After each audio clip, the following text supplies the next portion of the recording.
it. So if you want to share it with anybody, we would love you to do that. Just a little bit about BACD. We started out in 1999. We are a not-for-profit organization, and we're funded by the Ministry of Economic Development and the Ministry of Innovation, Research and Science, as well as the region of Durham, to help businesses navigate the steps to starting or growing a successful business. The method behind that is that if we can walk alongside businesses and help them be successful, then they can make money, and when they can make money, they can spend money in the economy, and it creates this cycle of economic wealth for our communities. This event was born out of thinking about how many of our businesses have a challenge around sales and in business development as a whole. And you know, I don't have to tell you, and I've been in my own sales and business for a long time, creating sales and business all the time is a challenge. And so the speakers that Frank thankfully found for all of us are people that have worked in the trenches and have actually done it all themselves. Some of them are still in those roles, and some of those have moved up from working in sales and are either running their companies. But they all started somewhere where they needed a customer and they needed to develop business for the organization. And so these people are going to be really candid and just show you and tell you about their story. And so I really appreciate all the support that we're getting and that you're coming out to these events, because not just are you going to hear from the speaker and perhaps learn from them, but the people at your table are people that you maybe don't know and that could be a client for you or somebody that could be part of your network. So I just want to thank Sal. Where's Sal? Thank you, Sal. That one. Sal created our logo for us. Thank you very much. And this is the first year that we're running this, and we certainly hope to continue that for sure. So I'd like to invite Daniel just to say a few words from the town of Whitby. Thank you. Thanks, Teresa. We got a great crowd this morning. This is fantastic to see. We're really trying to revitalize our downtown. It's a big push at Town Hall. We've got some exciting things happening downtown with earlier, a couple weeks back, there was an announcement of the former fire hall redevelopment. So it'll be mixed use development, 3 stories, ground floor commercial and residential above. So that's exciting. We've got the hackathon in a couple days. That's hosted by Geek Speak. And there's also right next door, actually right outside here, they're revitalizing this Centennial Building. Next door, we're doing some investigative work of really what to do with that space. So there will be an announcement later this year on that space. But yeah, it's a process. Downtown revitalization is a process, and we're glad that we can be hosting a business event here in downtown.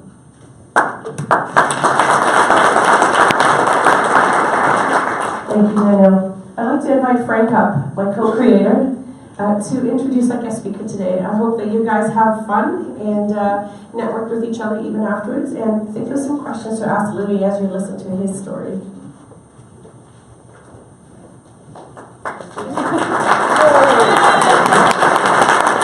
Good morning.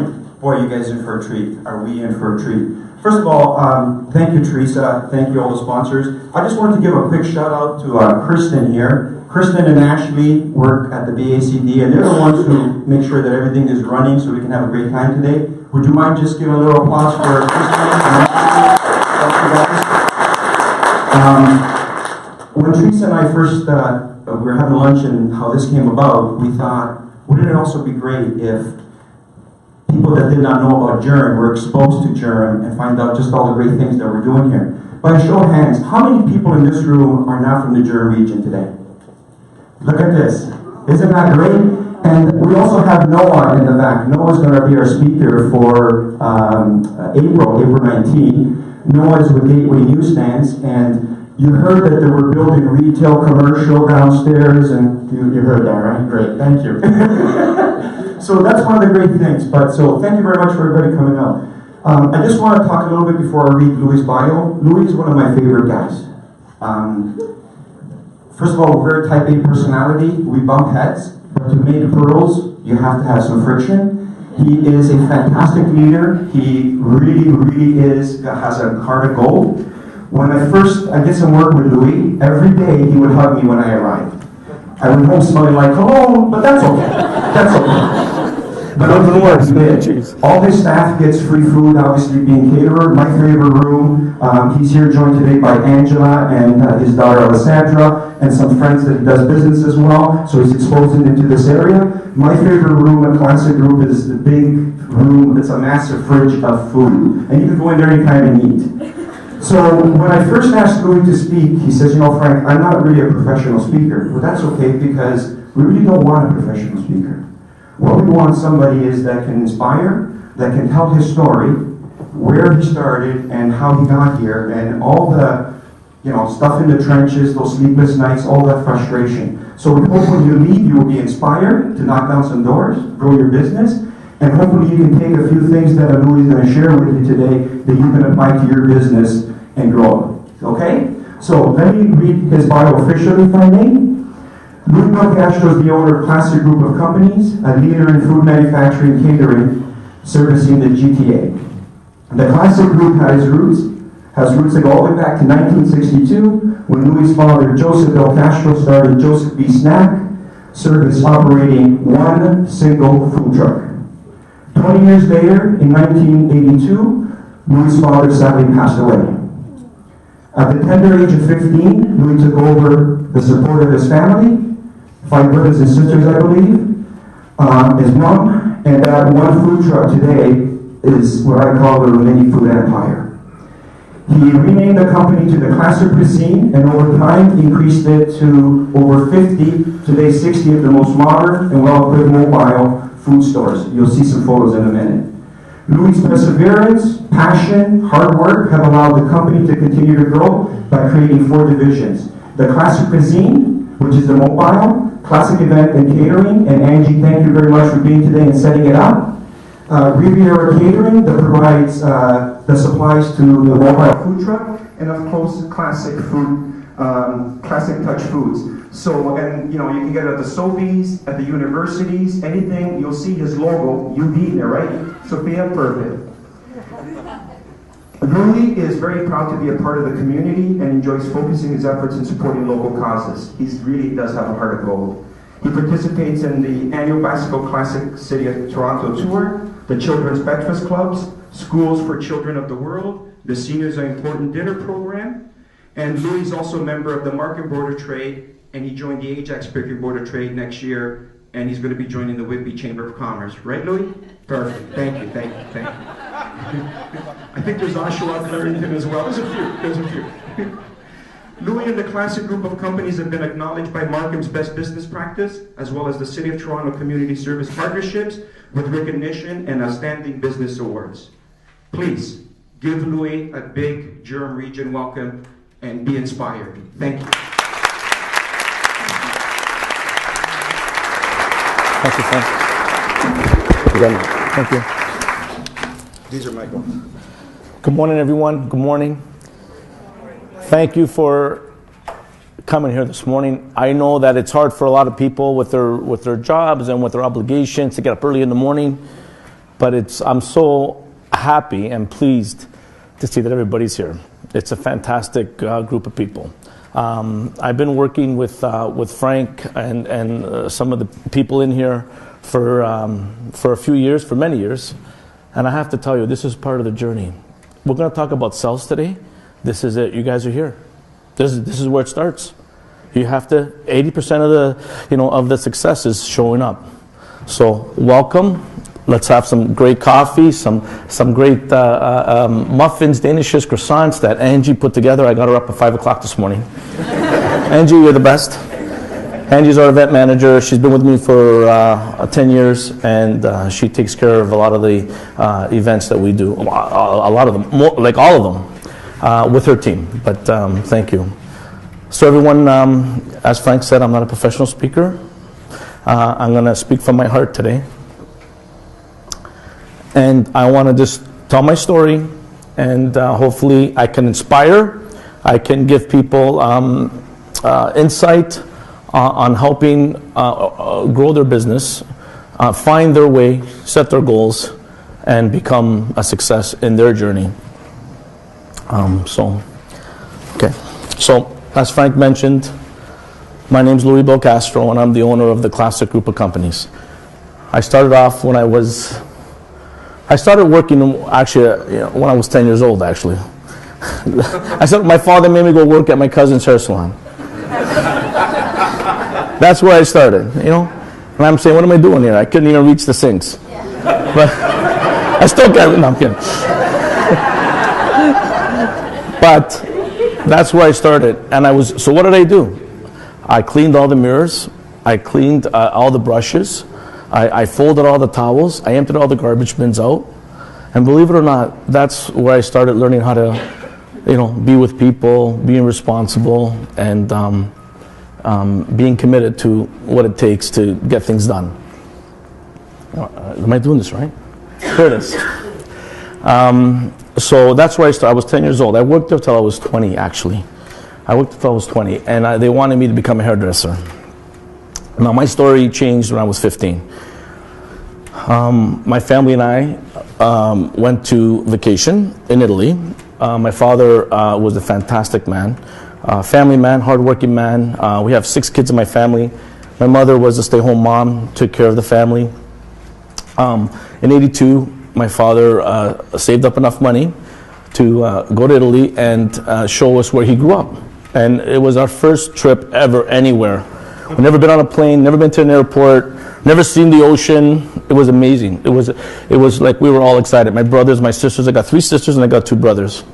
And we were all excited. And more importantly, I was so excited because my father took time to show us where he grew up and introduce us to cousins that we didn't know that we had. It was beautiful. It was amazing.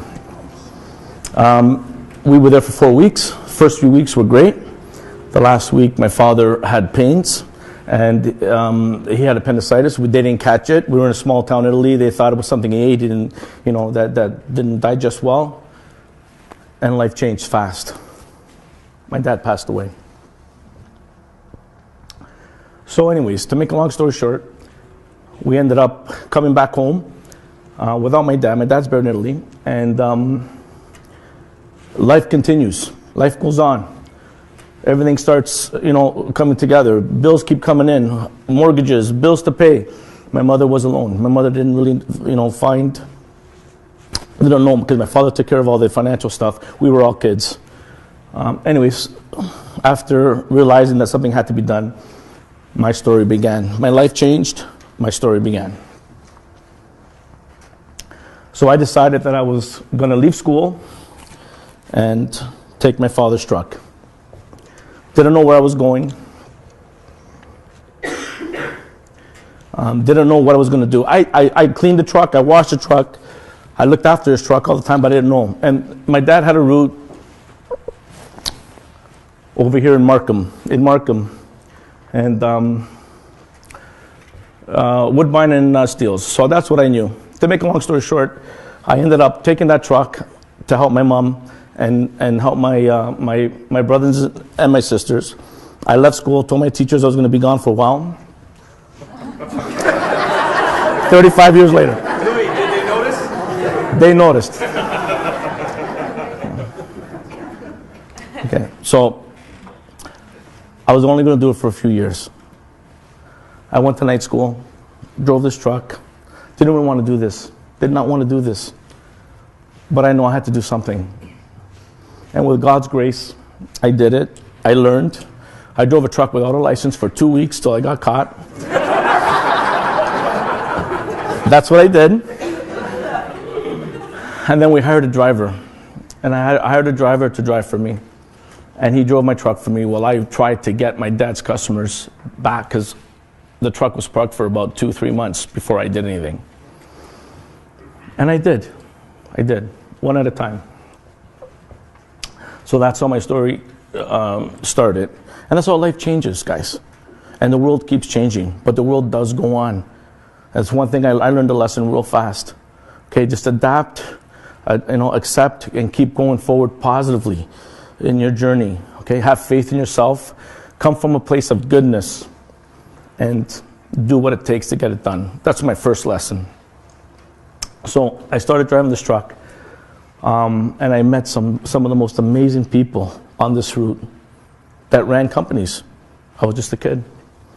And I think my biggest education and learning was from my customers. People that ran companies. I'm going to share some stories with you. So I built this truck up, and I started bringing home money for the family, and I kept going. I started out the classic cuisine. I want to show you. So that was my dad's truck, Joseph B. Snack Service. It was a 1978 Chevy truck, standard. Now you got a picture of me driving a truck, standard. Okay. I had a pillow on my seat, you know. But I made that truck shine, and I'm going to show you. It wasn't it was an older truck, but it was my dad's truck, and that's all we had.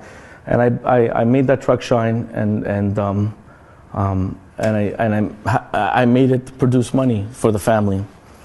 Okay, this is my dad. My dad was a fantastic man. I have a son called Joseph Belcastro, and all my trucks carry my dad's name, Joseph B, on every truck.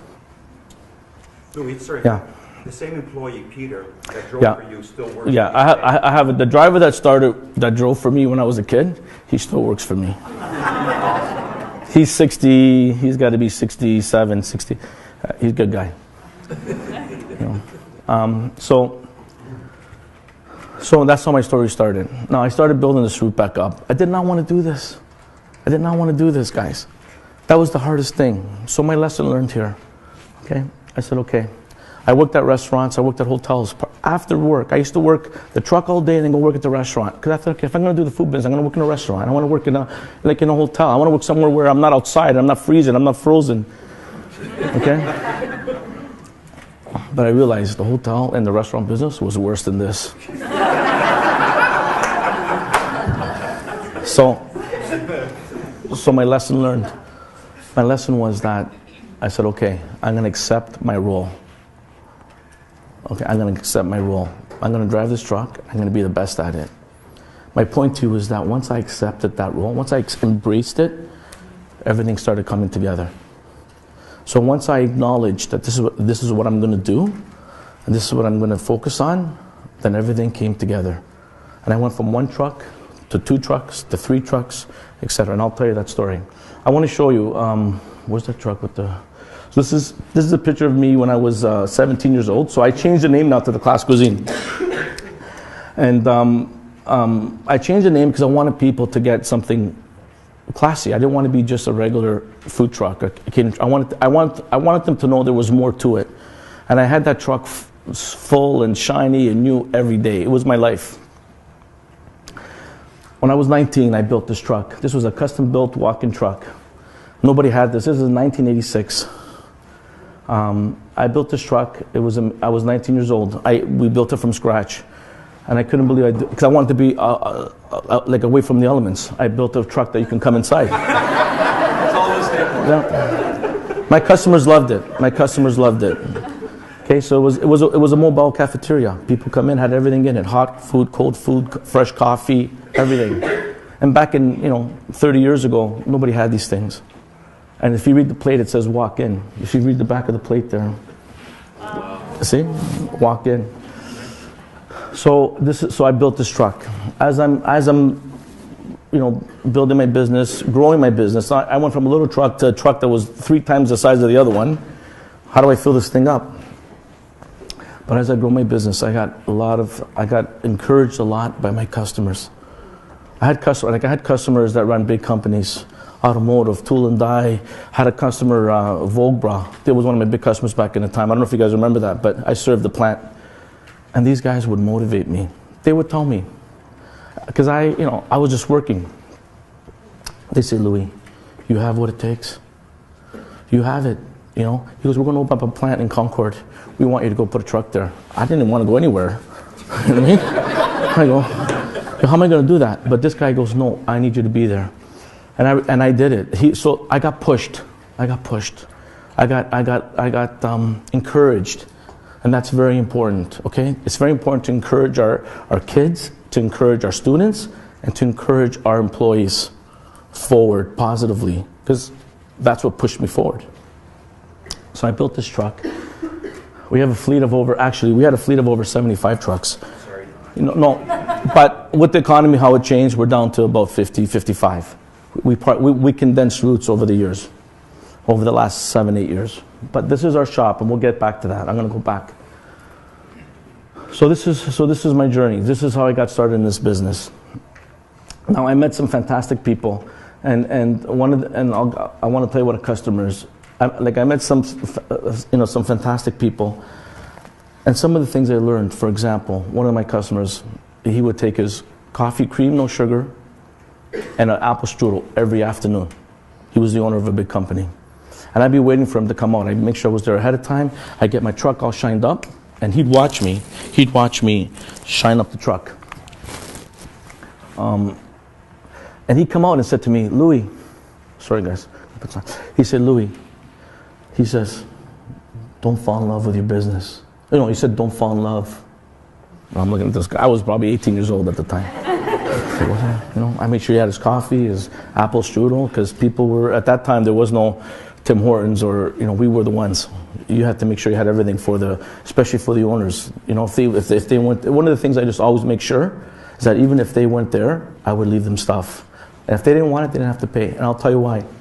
Because one time I left before the owner had a chance to get his coffee, and he was very upset. One of the owners, for another company, and he was very upset with me. I didn't realize it. So I said, okay, I'm not going to do that ever again. I'm going to make sure that I leave anybody their coffee that takes their coffee all the time. And if they don't want it, I tell them you don't have to pay. But at least I know I left you the coffee in case they're caught on the phone or whatever. So, I always made sure they had everything. He's watching me clean this truck, getting ready for the crowd to come out. And he said to me, I'm watching you, don't fall in love. And I didn't know what he meant. And he said, you know why I'm saying this? I said, no. He goes, because what happens when you fall in love? I said, I don't know. He says, you become stupid. Those were his words. And you can't let go. And if you can't let go, you can't grow. Those were his exact words to me. And at that moment, they really didn't mean much to me. But as I was growing my business, and I decided I was going to put another truck on the road and another truck on the road, I was in love. It was the hardest thing I could do, is let go of my first truck. I drove that truck with my life. It was my father's truck. It was my customers that that I enriched to come to me every day. And I had to give this business to another driver. It was hard. It was hard. It was the hardest thing. And I'm telling my customers, look, I'll be back. I'm just going to go do another run. But, this is Bill, and Bill's going to take care of you. So it was hard. And I gave up money. That's another thing. I gave up money to do that. So I was making good money, and then I gave up money. So it's a choice when you grow your business. Don't fall in love with the money either. The money will follow. The money will follow if you do all the right things. So by the time, he was right. This gentleman, Brian, that told me this thing about falling in love, he was absolutely right. Because it was hard. The first 2 trucks was really hard to let go.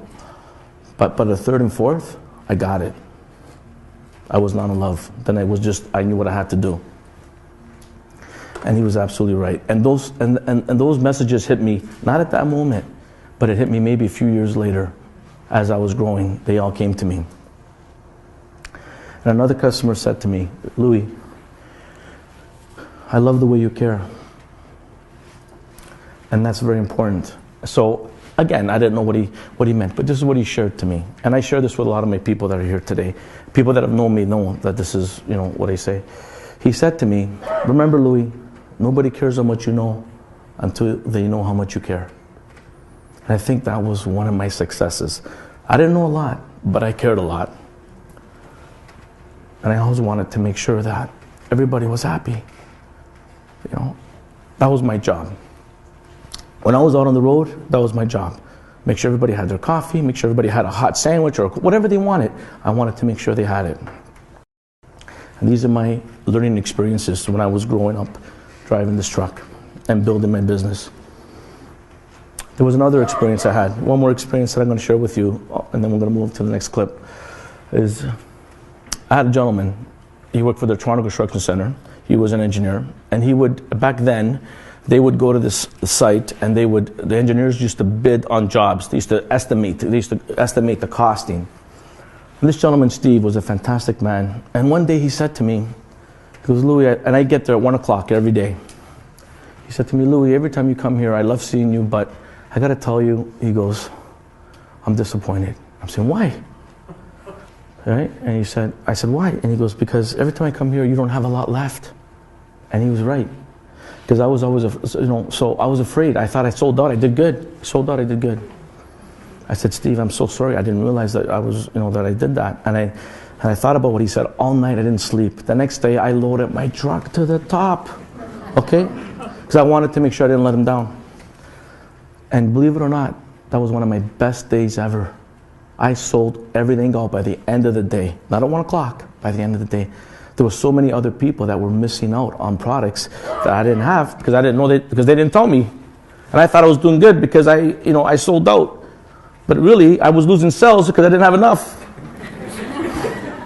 So that was another lesson. I thanked that guy Steve so many times afterwards. So these are the lessons I learned. Back in 1984, 85, 86, things were a little bit different than today. Some of you can relate, some of you cannot. Some of you weren't even born. I had a guy come to me and say to me, Louie, people are going to buy water from you one day. I go, what are you talking about? Water? Why would they want to buy water? I swear to God, it's free. Why would you want to buy water? It's impossible.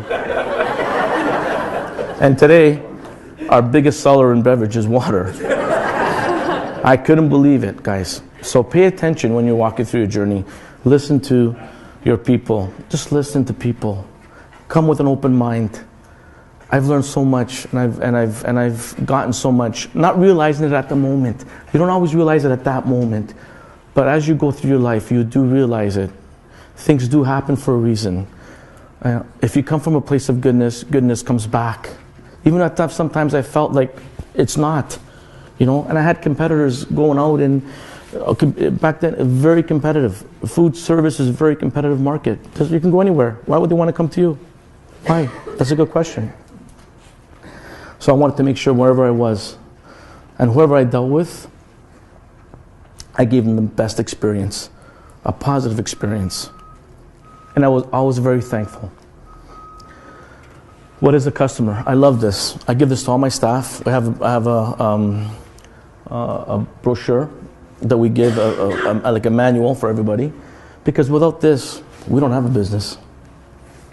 So I'll read it out really quick. A customer is the most important person ever in the business, in person, on the phone, or by mail. A customer is not dependent on us. We're dependent on them. A customer is not an interruption of our work. They are the purpose of our work. I say this to my staff all the time. We are not doing him or her a favor by serving them. They are doing us a favor by giving us the opportunity to do so, to service them. A customer is not an outsider of our business. They are our business. They are our business. They're a part of our business. A customer is not a cold statistics. They are flesh and blood human beings with feelings and emotions like your own, and with bias and prejudice. I love this one here. I love this one, okay? Because I tell my drivers and my people this, okay?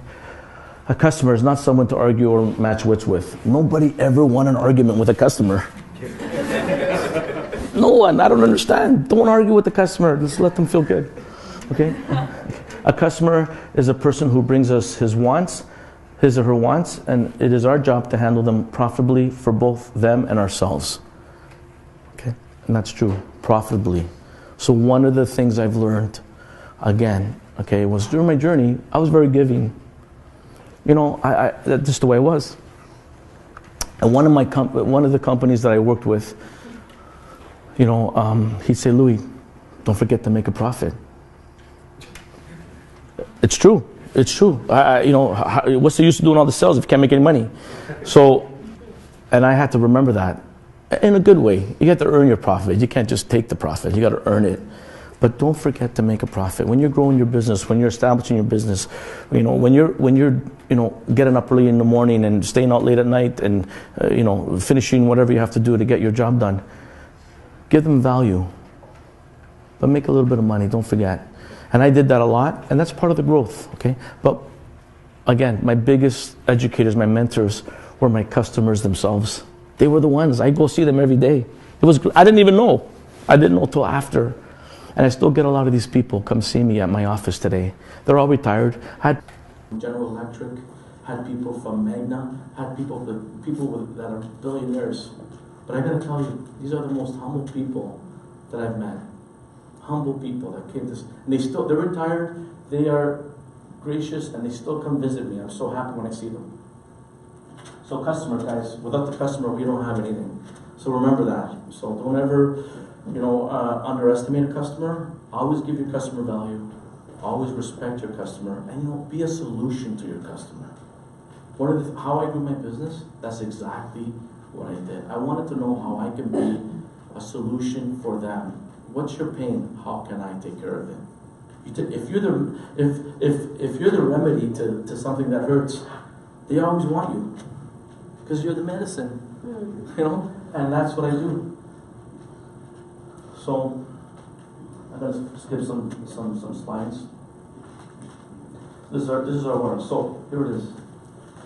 So I started building the roots up. I built every root myself at the beginning, organically, one by one. I built one root. I was working probably 20 hours a day. I slept for 4 hours and I was back out. But I was dedicated. I was passionate and I was committed. And I was young. I wasn't married. I didn't have kids, so I had that on my side. But I had a goal. That's another thing to remember. Okay, you need to have a goal. Where are you going? And until going back to what I said before, until I accepted what I was going to do with my life, nothing was really happening. I was going against the grind. I was working hard, but I wasn't doing nothing. Because I didn't want to be there. So wherever you are, find where you want to be. Embrace it and love it. And I promise you, I've experienced it, it will all come together. But number one, believe in yourself. Okay? Come from a place of goodness. And then be the best you can be. Be humble, be kind, and be great. No one will leave you. I have customers I serviced for 35 years. I still service them today. And I'm very thankful, grateful, and humble. I started out, I was building the trucks. My trucks were my stores. And then I opened up Riviera Catering. Riviera Catering is my wholesale division. And the reason why I call it Riviera Catering is because I opened up a unit on Riviera Drive. So I started becoming the distributor to my stores, to my franchises, to my trucks, to my food stores. I didn't have a kitchen yet, but I wanted a kitchen very badly because I love food. And I was good at it, as you can tell. It took me a long time to get this. But in 1994, 95, I decided, bless you, I'm going to open up my kitchen.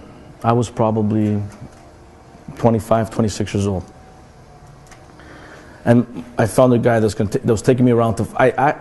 First, I asked my landlord if he would help me build where I was, and he kept saying, "Yeah, no." He was happy. I was paying him every month. He didn't have to do anything, and he didn't think I was going to do anything, right? But I knew. I tried to say, "Listen, if you help me build this kitchen over here, and you give me more space, he didn't want to do it." So I ended up looking for another place. And as I was going around, the person that was taking me around, this gentleman, Fausto, who's retired now, but he was taking me around to the market area, taking me around to locations with buildings that were already up and needed a lot of renovation.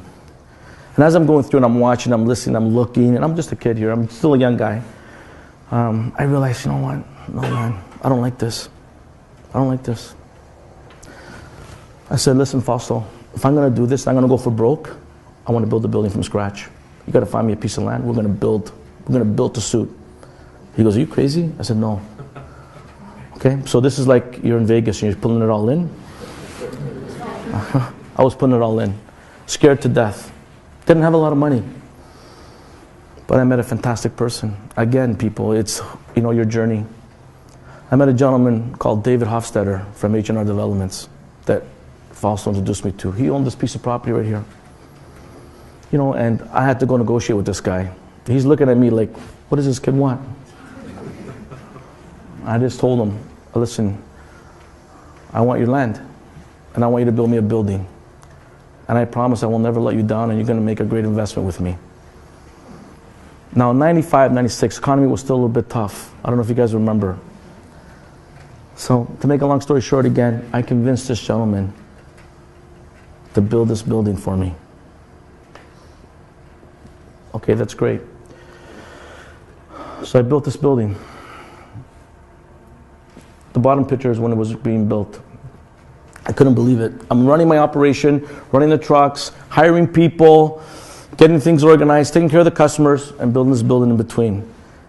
This gentleman believed in me. That was another opportunity that came to hand, and I did not want to let him down, and I did not let him down. He built this building. It's all, I leased it from him for 5 years. That was the arrangement. Let me share that because it comes to money. So I wanted to buy it, and he goes, "No, I'm gonna build it for you. You're gonna lease it for me for 5 years, and then I'm gonna give you an option to buy it in 5 years." I didn't really like that because I wanted to buy it now. But it was the best thing he did for me, and I didn't even realize it. Why? Because I didn't have to put all the money out. Now I had money to grow. So cash flow is important, guys. Now I didn't plan it that way, but it was the best thing. I did buy the building in 2001. We bought the property, we bought the building, and I'll get to the point. When I built this building, I was scared because I can echo in it. Hello. Like, holy shit. How am I gonna do this? How am I gonna fill this building up? How am I gonna fill it up? I went to work every day. Guys, 80% of the battle is showing up, man. I went to work every day, and I went to look for customers every day, and I kept building routes and looking for other opportunities. And I did fill it up. I filled it up. In 5 years, I added 20,000 square feet. So if you see the picture at the corner there, now we're doing an expansion. Paid the building from David Hofstetter, from H&R, and now we're doing, hey, David, I want you to help me build an expansion on the building. We added 20,000 square feet. We had a beautiful HACCP government-regulated kitchen. We have a mechanic shop. We're self-sufficient. We are self-sufficient. So we have our food production, we have our wholesale division, we have our distribution, and we have our retail stores. So this is how I got started. So I built the building, we added 20,000 square feet, and all this is happening fast, guys. It does happen fast. Life goes by fast. It seems like yesterday. When I'm looking at these pictures, it's taking me back too. One thing I can suggest is enjoy the journey. It goes by fast. Guys, it's just a journey. We're all gonna, it's gonna come and go. So whatever you're doing, wherever you are, be happy. And if you're not happy, find your happiness. That's all I can say. What I don't ever want to do, I never want to look back and say, I hated this, I hated that. I don't ever want to. I say that to myself all the time. And I tell my staff the same thing. I don't want anybody to be here who does not want to be here. I want you guys to be happy, and I want to be happy. If my staff's happy, I'm happy. And if I'm happy, they're happy. And everything tastes better. So we built the building. I have, I don't know if some of you guys might know Donald Cousins. He was the mayor at the time. That's my mom, my son Joseph in the corner with my wife Angela. I have two wonderful brothers that work with me, both university degree scholars, fantastic guys. And you gotta understand, I grew up with my brothers. My brothers were younger than me, so I was like their father. And these guys are the most respectful, kind, and hardworking guys I've ever met. Not because of my brothers, but they are. And you know what? No matter what happened, I got to tell you the truth. They've never respected me. I always thank them for that. For whatever reason, even if I got mad at them for anything, they never ever disrespected me. They're always good to me. So I'm very blessed. I'm very blessed. So we had a grand opening here. We're cutting the ribbon, and I'm in miles of debt. Hey, it's okay. We got to make a lot of sandwiches here. So through our journey, and these pictures are not all exactly, all in the same, setting, but through our journey, we have this beautiful kitchen. We opened up our event division, okay? Because my customers would ask me, Louie, I'm having a meeting with my staff. Can you guys bring over some platters of, croissants, muffins, Danishes, some coffee? I said, absolutely. And we started our classic event catering.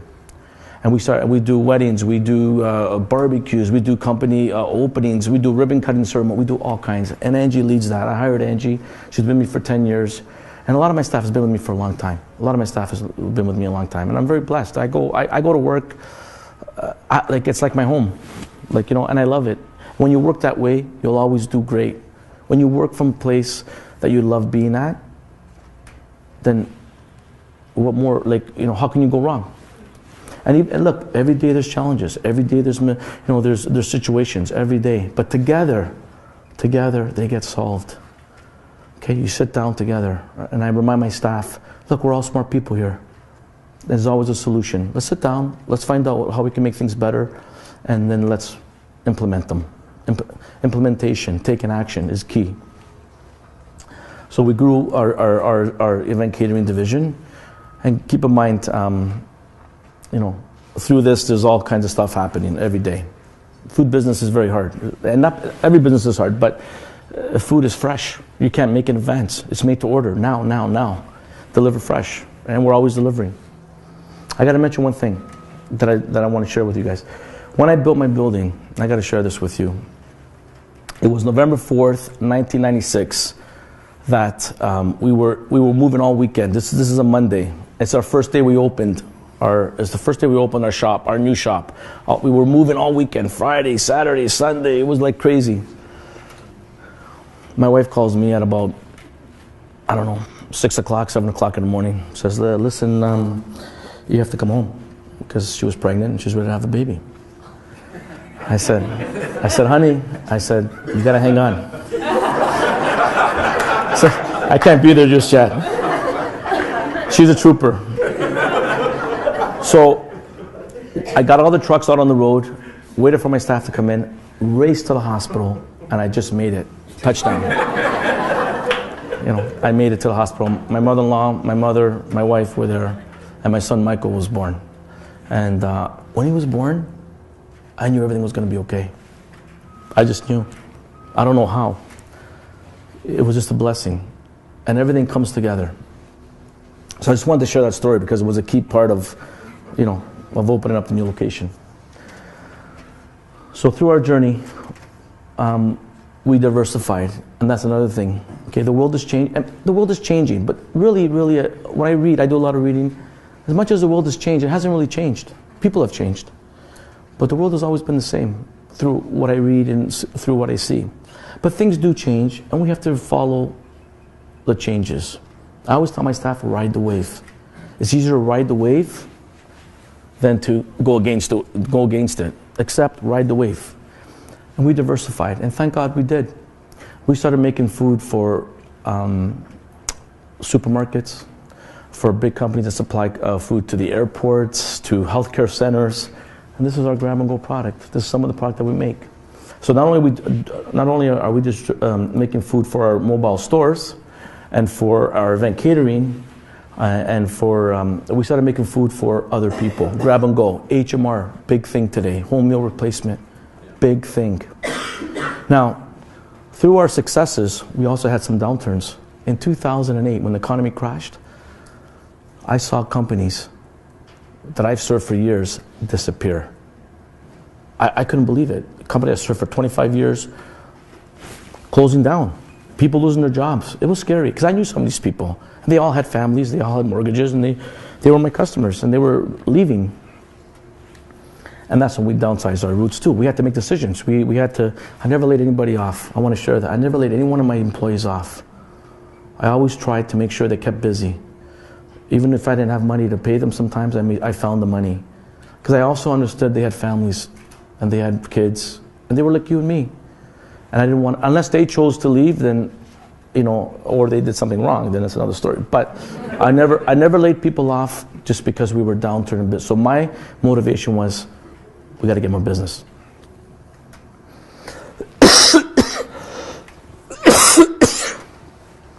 So we ended up doing business with some supermarkets. Why?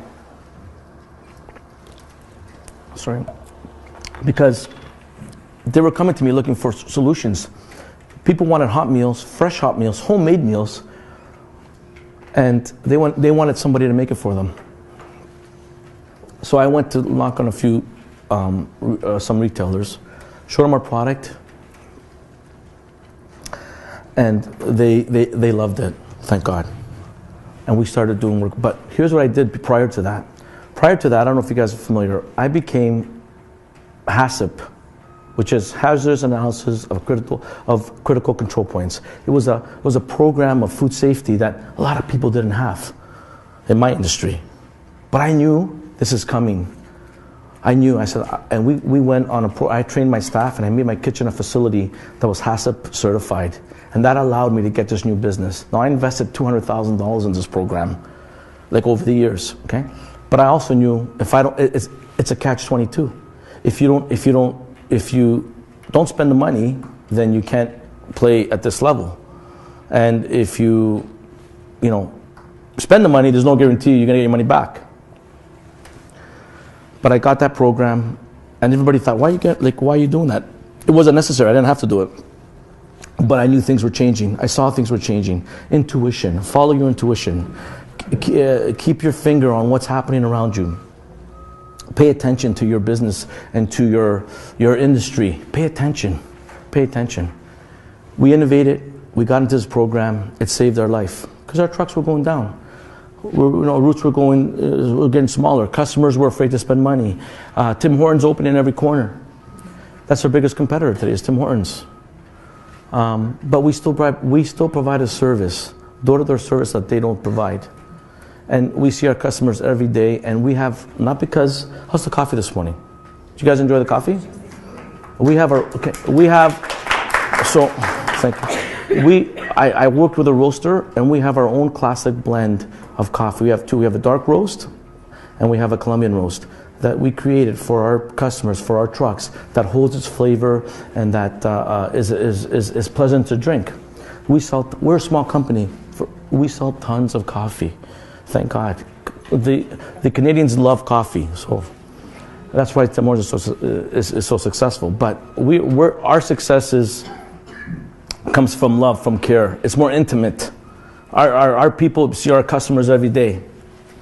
Getting back to this diversity, we ended up working a program out where we're filling out hot tables.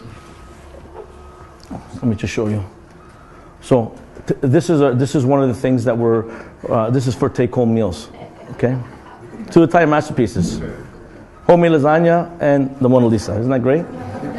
Actually, Sal helped me put that together. So this is something that we're working on now. But here's what we do, guys. So those hot tables, when you go to the supermarkets, okay, most of the stuff is not made by them inside. It might be finished by them inside. But they don't want a chef in every store. They don't want one.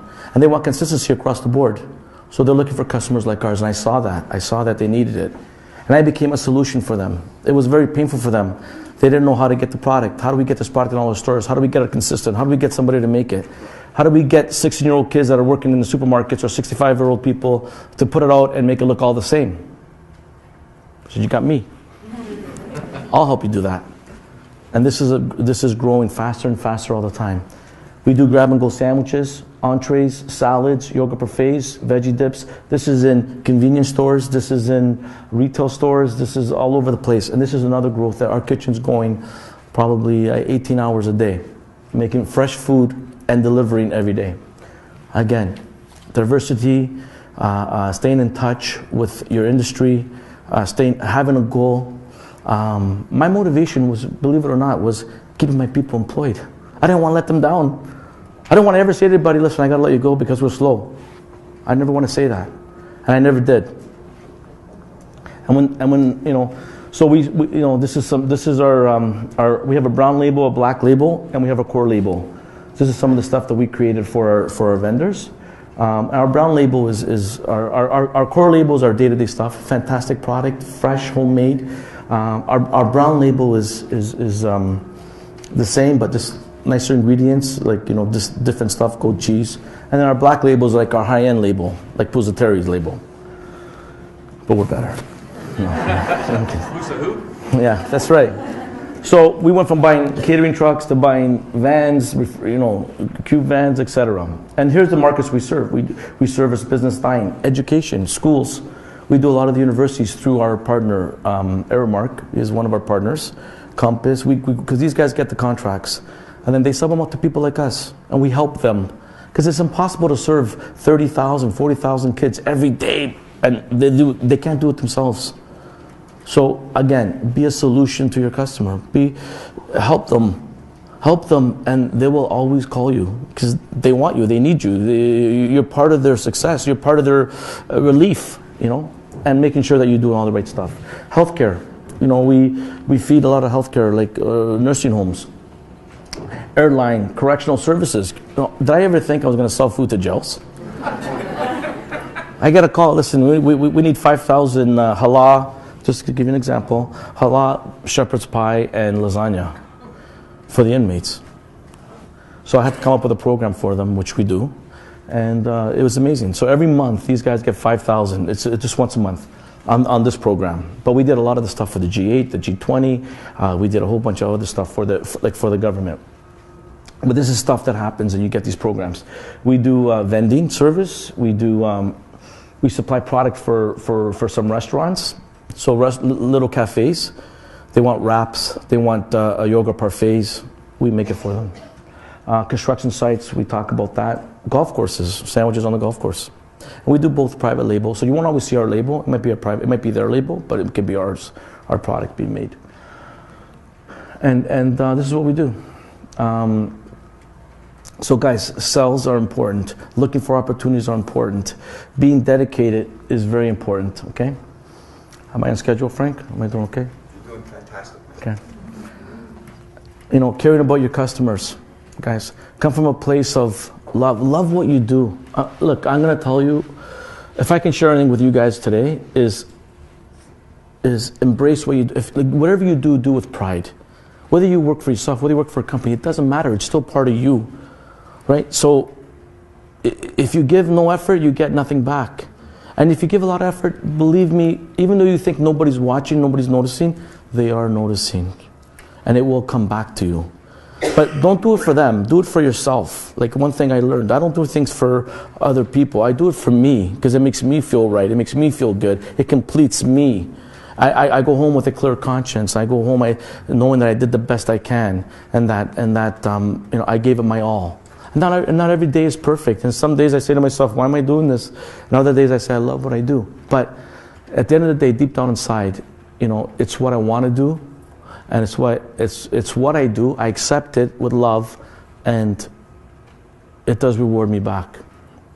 Even though sometimes it's painful. It's like working out, you got to work out. It's very painful. Get up in the morning. You got to work. But then you feel good the rest of the day. And I feel that's one of the things. So customers are number one, guys. Customers are number one. And without a customer, like I said, you don't have a business. And remember, and I tell this to my people all the time, nobody's ever won an argument with a customer. Better to be quiet, don't say anything, and just say, I'll take care of it. And take care of it. Have mentors. I had a lot of mentors without really knowing. And I still have mentors. Every day. I look to learn from people that have been there already, and everybody's got a story. Everybody has successes. Everybody has challenges. Share them. Look, we're all in this together at the end of the day, guys. One thing I learned is a beginning and there's an end. So what matters is what we do in the middle. And don't waste it. Don't waste it doing nothing or complaining. I tell this to my kids. Don't complain. Just get it done. Just get it done. And you'll feel better. Just keep moving forward. Value relationships. One thing I do. I love people. I love my customers. I love my employees. I love the people I'm surrounded by. I love you guys. When I say that, I say that because when people are here together, we all have a common goal. We're all here for a reason. I'm here for the coffee, but no. But seriously, we're all here for a reason. We all want to improve ourselves. We all want to be better employees, better husbands, better wives, better friends, whatever. We all want to, do something positive and grow our relationships and value. I have friends here that came. I didn't want them to come. They came from a long way.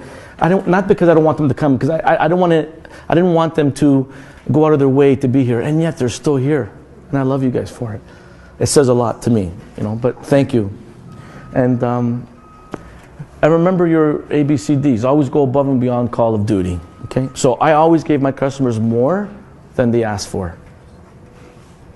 I always gave more. Because more always gave me more back. Be humble and put ego aside. So one of the things I learned, okay, and I'm going to share this with you. 4 things that destroy man. I read this in a book and I was taught 4 things. Number 1 is ego. Ego start wars. Number 2 is greed. Number 3 is addictions. Gambling, alcohol, drugs. And number 4, the wrong woman. Not a woman. Not a woman. This wasn't written by me. This is in the book. What I'm trying to say is that be in your right place. Drop the ego. Be humble. Focus on why you're there, and focus why your customers are dealing with you. Learn from your failures. Learn from your mistakes. Every mistake is not bad. It actually might propel you forward. So don't take it in a negative way. As long as you're learning from them, it'll always bring you value. And find your niche. Find your niche. And do that well. And don't try to do too many things. Okay, so I'm in the food business. I'm not selling shoes. I'm not selling newspapers. I sell food. I sell a service. And we're all in the people business. Because people do business with people they like at the end of the day. So it doesn't matter what you're selling. Okay? And when you give them love, you give them value, you give them a solution, it's hard for them to leave. And most of all, when they know they care about you, when they know you care about them. So when you care about your people, remember what the guy said, nobody cares how much you know until they know how much you care. And I followed those little lessons in my head as I was growing. Stay the course, determination, drive, perseverance. So one of the words I won in my journey when I was in school was a perseverance award. And I can tell you, I could have quit so many times. And I wanted to, a lot of times, but I couldn't. I wanted to, but I couldn't. Perseverance, guys, don't give up. If you believe in what you're doing, and if you believe that you can help people, and that you can give value and give a service that nobody can give better than you, don't give up. The trick is stay in the game. Stay in the game. It goes circle. It'll come back around. That's what I've learned. And this is stuff that my mentors taught me, my customers taught me. Stay in the game. Just stay in the game. It goes around. And persevere forward. But as long as you're doing it with heart, you're doing it with, again, love. Love is the key, man. Do it for the right reasons. Don't ever do things for the wrong reasons. If you want to stay in business a long time, do things right. You want a short-term fix, you might get away with stuff. Long-term, you got to do it right. You do it right, you'll be around a long time. Okay. So guys, this is Frank, is there anything else? Okay. 2 minutes. Okay. Yeah. So remember your values and your ethics, guys. Stick to what you know. Stick to your values. Do good things. Set yourself apart so that customers recognize it. Your customers do recognize it. I'm telling you, they talk about you. Most of my business through my journey has all been referrals. People saying, "Hey, you got to call Louie. Hey, you got to call." That's been because I give my customers what I think they need, and I never sell them what they don't need. I never did that, and they recognize it, and they refer you, and your business will keep growing. Cash flow in the cell. Importance of cash flow, guys. Yes, we have to love what we do. We all have to, but we have to make sure we have money. We have to manage our money, and you have to be cash flow positive. Okay, so organize yourself. Don't overspend. Keep your. One thing I was taught, and this is true, it says, yes, Louie, it's very important to have a great relationship with your customers, but it's even more important to have a great relationship with your suppliers. I'll give you an example of that.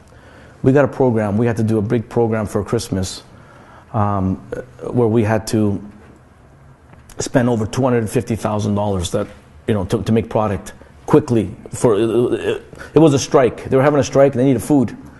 It was for the jails. So I had to get this all done. I didn't have all the money to do it right away. So I talked to my suppliers. I told them, look, I need the product. I'm doing a job for the government. I need this. I talked to them. Nobody hesitated. Everybody delivered. Everybody came forward. Okay. So have a great relationship with your suppliers. Okay. Stay your terms. And if you have a problem with, you're going to be late on something, just call them. 99% of the time, as long as you're being proactive, they will support you. Take chances and be willing to take risks every day. That's what we do. You're in business. You have a business. You're taking chances. You're taking risks. Believe in yourself. Make it happen. Recheck yourself to make sure you're always bringing value and continuously evolving, and which is true. And I make these calls still today. Sometimes I don't deal with the customer directly all the time, but I call them and say, hey, how's everything going? Are we looking after you? Is there anything you need? What can I do for you? Those simple, I was thinking about you today. I just wanted to, see how my company's treating you. And those little words, you know what, Louie, you know what's happening? We need your services next week because we have another event coming up. Or we need you this and they send me more business. And that's amazing. Be passionate and love what you do, which I said many times already. Participate to people networking. Surround yourself with people that can help your business. We're all here, man. We should all be helping each other. One way or the other. Doesn't mean you have to give them business directly. Maybe it's just a word of advice. Maybe it's somebody you know, or maybe an experience you can share. It doesn't always have to be about money or business, but we should all be helping each other. And that's what we should be doing as human beings anyway. Right? If you want to have a happy life, glorified life, give. People want to take first. You got to give first. Give, and I'll tell you, you're going to be so happy. Okay? And hang in there and never give up. Okay, guys? So, this is a quick shot of my story. This is my successes and my failures. This is my experiences I shared with you. I hope I helped you make decisions to help grow your business and grow yourselves. And become better entrepreneurs, better business people, better employees, and better people all the way around. But I'm going to tell you, the fact that everybody's here, this is where it starts. I'm sure nobody wanted to get up this morning at 6 o'clock in the morning to come here and listen to, anyone speak. But the fact that we're here, it's always worthwhile. And so I always say the same thing to my kids. Guys, just get there. That's half the battle. It's like going to the gym. Half the battle is just getting there. Then once you're there, you can start working out. It's hard getting there, but once you're there, it does pay off. So stay focused, work with love, take care of your customers. Always come from a place of goodness, and be great at what you do. Love what you do, and be great at what you do, and respect yourself.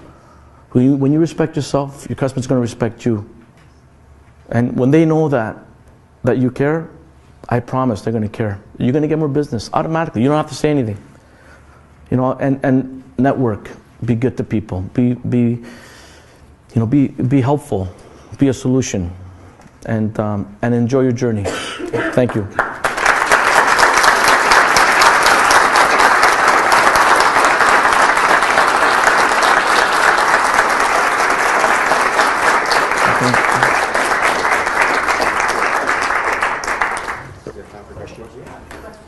Any questions, guys? I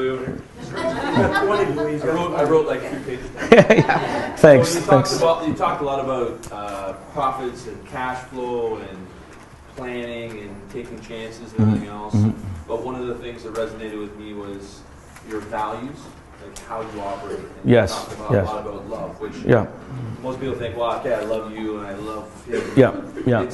But I think for you, it has a much wider context. Yeah. How do you find people to work in your business that share those same values? I hire Colleen. No. Colleen's my HR girl. You know what? Related to you? No, they're not related. But one of the biggest challenges we'll ever have is, and we still have these challenges, is people. And when people say, oh, I can't find a job, oh my God, guys, I got so much work. Okay? So I'm going to give you a quick example. Okay? I had a student, that finished university, wanted a job. I asked him to come in to work, get his feet wet, never worked before, finished school, a nice degree. And I gave him a job offer. Okay, maybe the pay wasn't what he wanted, but he was just starting. I said, listen, but I promised him, you show me what you can do. I'm going to teach you, and I'm going to grow you forward. And he turned it down. I said, okay. What I did when I was a kid, when I worked at the restaurant, and I didn't mention this to you, the restaurant didn't hire me. I said, what do you mean? You have to hire me. So I called him back. I called him back. You didn't call me for the job. Yeah, we hired somebody else. I said, no. And I had to get that job, and I'll tell you why. I didn't have a car, and that was a new restaurant opened up right down the street from my house, and I needed to get there because, you know what I mean? Because I had to walk there. And I didn't want to drive there with the coffee truck. So I'm serious. This is not a joke. So I said, listen. I said, you need to hire me.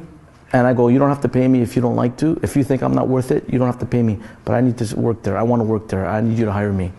And the guy did. We're still friends today, by the way. So what happened to me in that situation is I was one of his best workers. And I'll tell you why.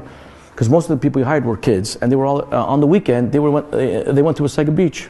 I went to work. So they didn't show up. I was bartending at 18. He was like, go behind the bar.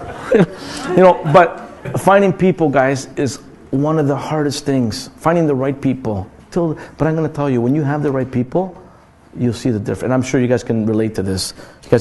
When you have the right people, you say like, oh my God, like it's a blessing. And when you have the wrong people, it's like having like a circle in a square. It's just not good. And sometimes when you they have to go, not because you want them to go, because it's for them. Like they're not in the right place. It's. I think that's always been like I was hiring drivers one after another, training them. Guys, it was. I'm going to tell you, like I was HR. Like I was counseling. You guys can all relate to this. Hearing the stories. And then it's tough, and it's still tough. But what I did is I outsourced because I needed help, and I was busy running my day-to-day business. I still want to take care of the people. I wasn't big enough to have my own HR crew. And I reached out to someone that has HR, and to help me, and she does. And Colleen's there, and she helps me, and she helps talk to my people, make sure my people are being looked after, making sure we're hiring the right people. She goes through the hiring process. Like we don't just hire anybody anymore. We go through the process. Do they fit our culture? Do they fit into what? Do they have what it takes? But I think the most important, what I see is when people want to come. Okay, so I remember this guy, Jerry Charbonneau, another rich guy that ran businesses here, actually even in Pickering. I said, Jerry, I see this guy, he's always calm. He had like 5, 6, 7 companies. He's never worried about nothing. I'm going crazy, pulling my hair out. He's got a little. He goes, Louie, hire great attitude, train for success. Those were his words to me, and that's what we try to do. I hope that answers that question. From your experience, when it comes to the bidding portion of your business, where customers come to you, do you go in with a bid high, medium, or low when you try to get? So I try to get as much information. It's a good question. I try to get as much information as possible. I try to understand the customer, and usually when we're putting bids in, we're not just putting them in like we've already spoken. Like you're trying to figure out. They're asking questions to you. You got to pay attention. I always go with an honest, fair bid, long-term bid.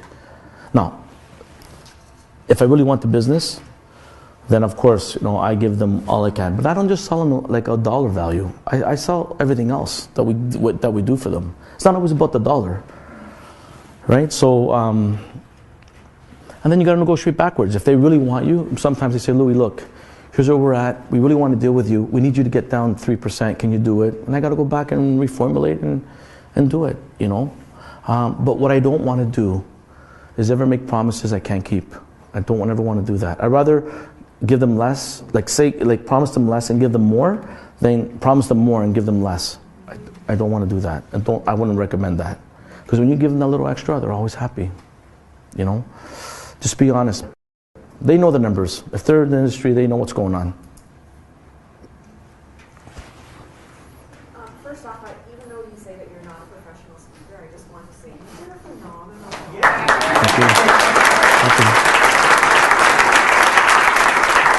Thank you. Thank you. I absolutely love that you are speaking from your heart and teaching about how to just be love in your business and how to love other people and do what you love.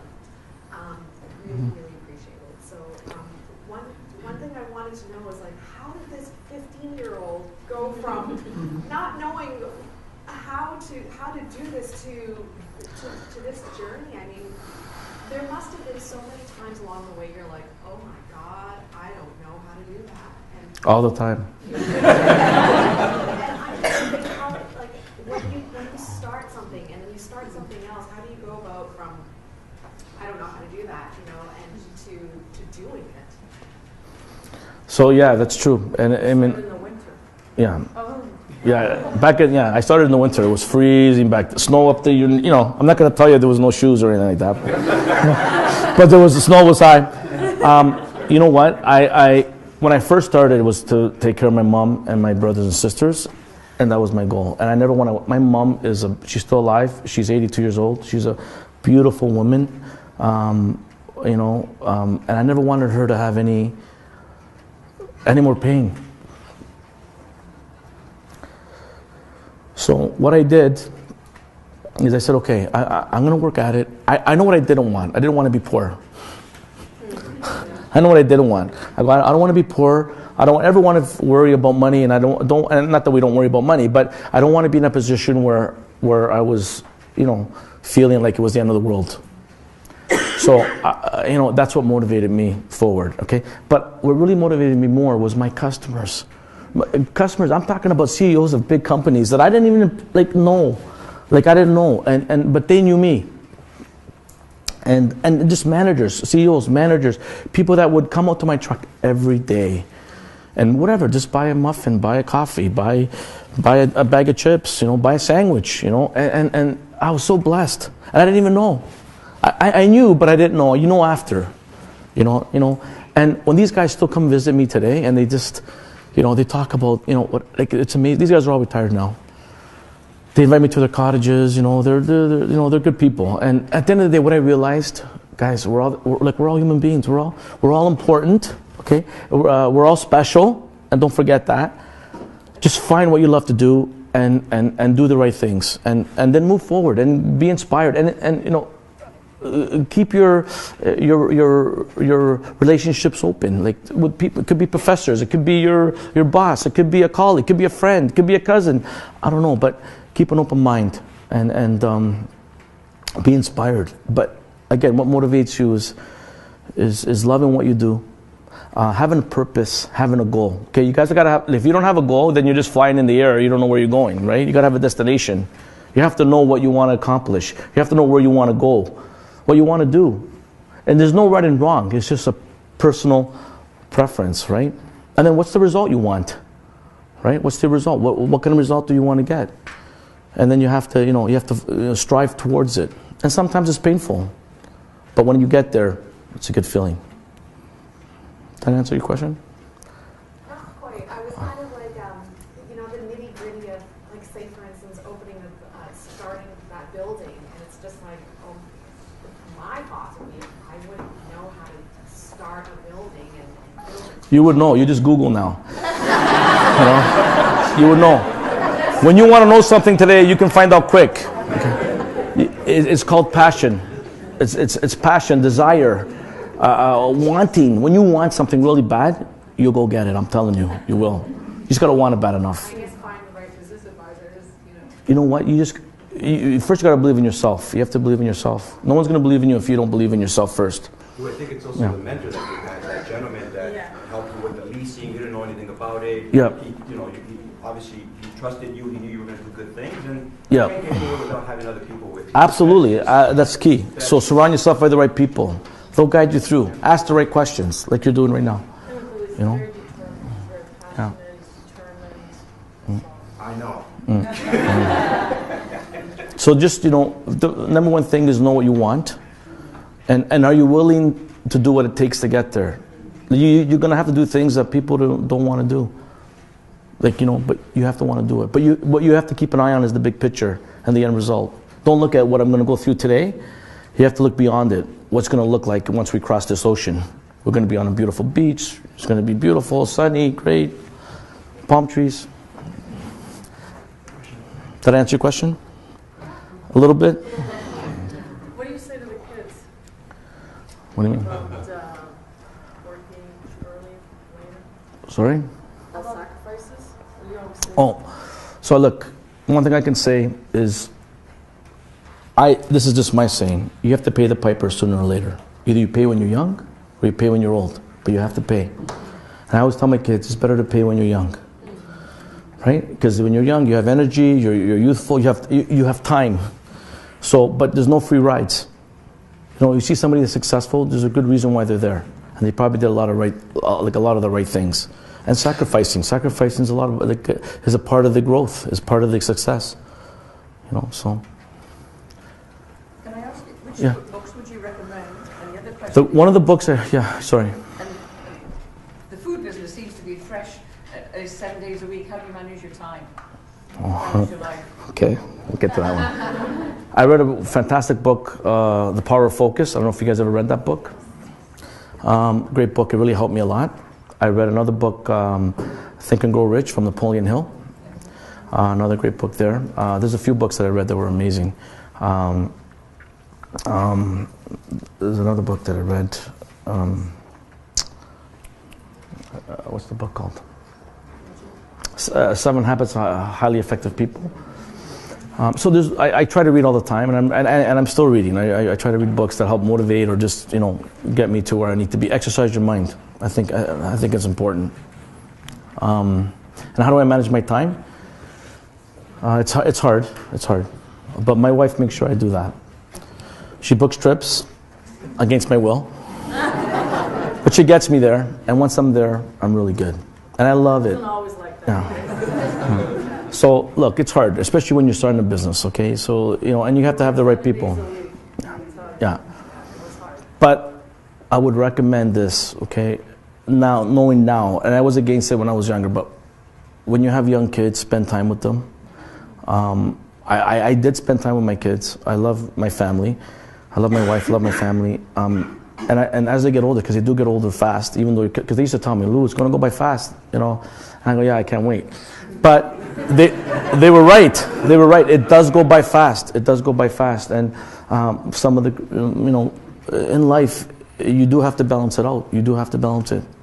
And spend time with your family. Make time, okay? Work hard, make time. I was working at 3 o'clock in the morning when they were sleeping, right? And whatever, you work it, you make it work. But spend time with your family. I think that's part of your success. It has to. It all comes together. It's all part of it. It all links together. Yes. Louie, thank you for sharing your passion and coming out to Durham Region this morning. Really inspiring. I've seen you before. You're very heartfelt, so thank you. Thank you. Really. I wanted to ask you 2 questions. Yes. Could you speak to the time where you were, how long it was between being motivated by fear and actually embracing it? And also, you talked about your source of sales. Obviously, people came to you. What percentage, say, was from referrals versus door knocking? Okay. So she's right. There was a time where I was motivated by fear. So you're it's either desperation or inspiration. At one point it was desperation, and then became inspiration. And I told you, once I accepted the role of doing what I wanted to, what I knew I was going to do, then everything got easier. Then I was working on the right path. Then I was doing things for the right reason. And when I did that, everything came, together. Everything came together. It does come together. How long was that? So the first it took me 3 years. 3 years before I accepted the role. And then once I embraced it, I said, okay, God, this is what I'm going to do. I'm going to do this. Then I'm going to be the best at it. I need to get help here. And then I started looking for people. Because you can't do it alone. You can't do it alone, right? So then you start looking for people. People that believe in you and that are going to have your back and support you. Because as you grow in a business, you got to trust your people. If you can't trust them, you're not going to grow. Okay, so you got to give them the liberty to make mistakes and, forgive them as long as they're not making mistakes, the same mistake over and over. And then teaching them and you are the example. You're the entrepreneur, the business owner, you're the manager. You are the example to your people. So, and then so I think, did I answer your question? And the source of your sales? Okay, sales. So, be honest with you, I was just when I first started, I was just trying to get my dad's business back because everybody had taken it already. It was hard. So I was fighting with my competitor, not fighting physically, but fighting to get my business back. And I'm going to tell you, it was hard because they didn't know who I was, right? But I didn't give up, and I believed it was my dad's. So I want my dad's business back. And I went to every customer, and I got them all back. Not right away, but slowly. So first it was, door-to-door knocking, but a lot of it became referrals. Because these guys would say, hey, what do you need? You need a caterer? Oh my God, call this guy. Call Louie. And you know what? And so that's my experience. So when you're doing things right and for the right reasons, and you do things because you care, you do get referred. Okay? And help people. Don't always worry about the money. Don't always worry about the money. I know you guys worry about money. Yeah, the money will follow. The money will follow. Just help the people. You never know who's going to be the CEO of another big company that you helped. You never know. And that's happened. So, and then became referrals. And of course, look, marketing's still a big key as you grow in any company. You need, as you grow and you get bigger and you're hitting more market share, you do have to advertise. I believe in that. And you have to let people know you're there, especially the big companies. But yeah, I think door to door is always important. I still call customers. I still go see customers. I'm always looking for new customers because that's part of the growth. And you got to keep moving. You can't sit still. If you sit still, you go backwards.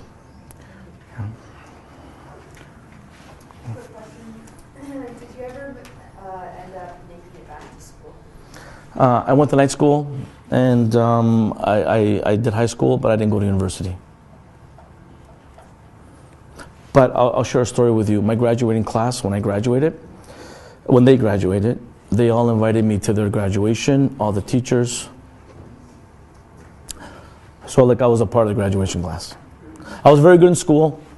When I left, the teachers did not want me to leave. I was a good kid. I had to study hard for my marks, but I was really good. They invite me to the reunions. They still, all the teachers remember everything. And I didn't graduate from university or anything, and I was really upset about that. I was upset for a long time. And I'm going to share this with you. It was one time where I went to the University of Guelph, and I don't want to discourage anybody from school, but I went because I was recruiting people to come in for co-op, and I was interviewing people with one of my team members, and all these kids were lost. And I said, you know what? If this is what university was about, then I'm glad I didn't go. I didn't waste my. No, and I don't mean that in a bad way. But and here's the thing: you want to encourage the kids, but the kids gotta want it. I tell my kids the same thing. Don't. You gotta want it. Go get it. Go get it. You know what I mean? So yeah. So that's my. Yeah. No, hang on a second. I love Guelph. I hire people from Guelph. You looking for a job? What did you take in Guelph? What did you take? I got a BA in sociology. Excellent. So I went there because the Guelph has the food technology center, right? And I'm going to be honest with you. I walked the floors, and I don't know. Did you notice that? Did you notice that when you were in school? I had nothing to compare it to. Okay. And look, I'm not talking about it, but that was just because it bothered me for many, many years. I didn't go to university. It really bothered me. A lot of my friends all went to university. A lot of them went. And I interviewed people, so I was talking to people, one-on-one. And I just noticed they were, a lot of them were just lost, and I wanted to help them so bad. I still deal with the University of Guelph. Actually, Colleen's recruiting people for me from there. But what I want, the kids have to want to be helped, or they have to open up. The kids have to want to go to work. I want to help them. I want to give them opportunity. I want to teach them so much. I hired a young kid that went to what school did he go to? I think went to Durham. This guy Scott, he drove for me. So one of the best experience I can share, okay? That's right. Yeah. One of the best experience I can share, okay, is driving that truck. That was the best teacher. I didn't know, but it was the best teacher. And I hired a few students. It teaches you how to be responsible. It teaches you how to do customer service. It teaches you how to handle money. It teaches you how to merchandise, how to be on time. It taught. So I hired kids that from Durham. So that's the best education I ever had. You got to handle money. You got to deal with people. You got to merchandise. You got to load. You got to unload. You got to be responsible. You got to be on time. It made them responsible, and that's what we have to be. Anyways, Did you graduate from Guelph already, or are you still in Guelph? Good. Sorry. I must swing in. Okay, thank you. Thank you very much, Lisa. Thank you. Thank you.